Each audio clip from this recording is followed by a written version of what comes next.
it's time.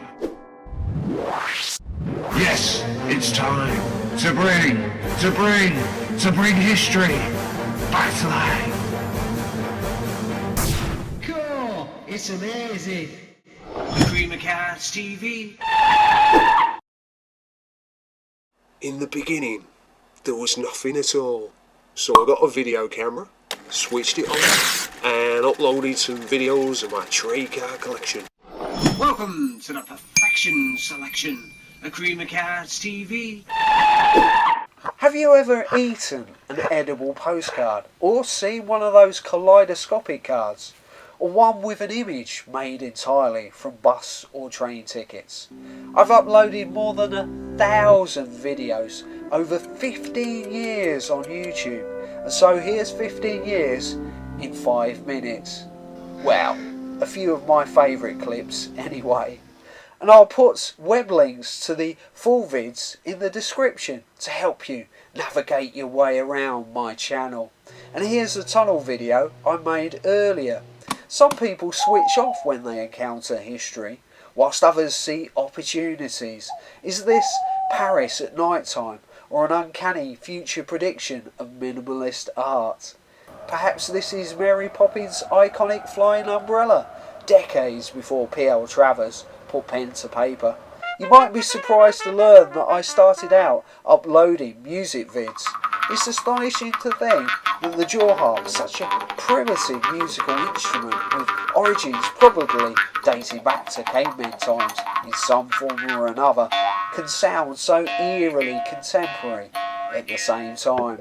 In fact, that's one recurring theme throughout my videos, mashing up the old and new in surprising ways.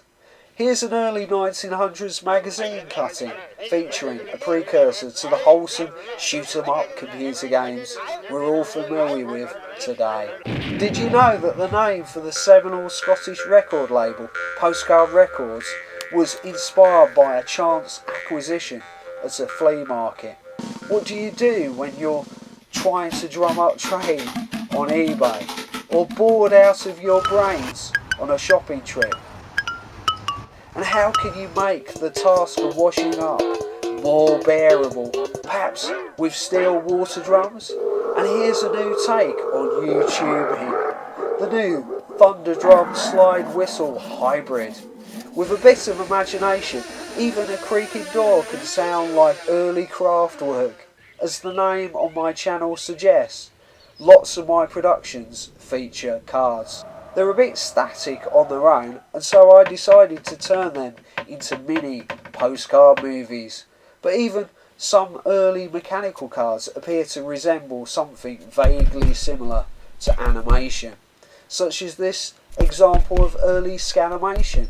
Here's what appears to be a precursor to lenticular cards, and it doesn't take a giant leap of imagination to realise that the colour filter technique can be applied to animation too. That's the great thing about postcard collecting. It makes you see things in new ways and in a different light. And some of the cards are relatively cheap too.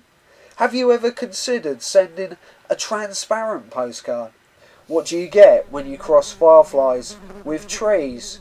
Perhaps a new genetically modified form of bioluminescent tree streetlight. Creative fantasy postcards help spur us on to new discoveries and to develop our own unique and poetic take on things. This postcard series made me think of a motorcar headlight that doubles up as a movie projector. Unfortunately, someone's already beaten me to it. At least I must have been on the right lines though. Can you paint or write with both hands?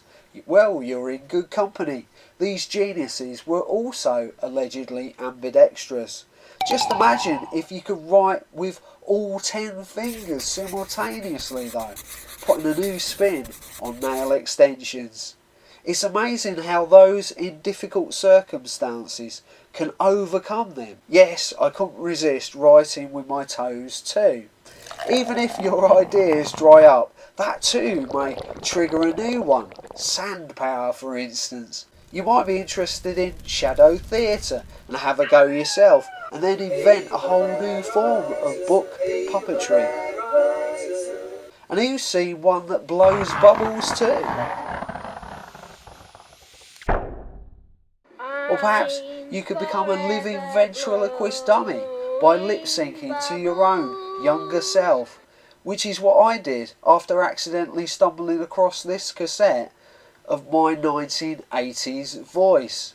I didn't realise that origami was so popular in the West in the early 20th century. Of course, I had to have a go myself, and that might have led me to discovering a video of the hexaflexagon, whose cyclic nature is great for narration, as is the infinite card, which reminds me a bit of that My Riorama card game, where it doesn't matter what order you put the cards in, they always create a seamless landscape. Did you know there are more ways you can combine a couple of decks of playing cards than there are atoms in the world? Perhaps the essence of creativity itself is just reassembling elements from the past in new and novel ways. There is no excuse for any of us. The grass isn't greener on the other side. Everything we need is right on our doorstep. The more unlikely the combinations, the more defiantly the human imagination seems to seek out answers to questions that haven't even been asked yet. Because the mind is a sophisticated pattern recognition machine that can perceive phantom faces in rock faces, fortuitously sculpted by millions of years of weather erosion and volcanic activity. Analogous to the amorphous images that adorn psychology inkblot tests, except I used oil instead. What happens if you cut up the words on gravestones in your local churchyard or street signs and just randomly reassemble them, like in French magnet poetry?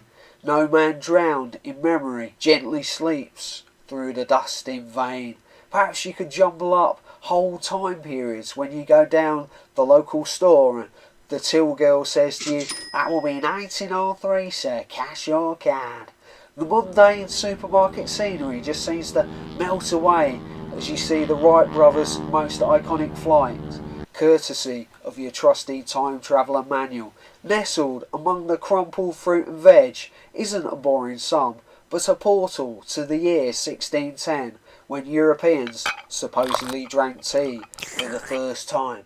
Here's something random. Did you know that birds have twins? Thank you for watching my video, and please feel free to leave a comment and feedback. Now that you see that video, you might want to click on these other cardboard adventures.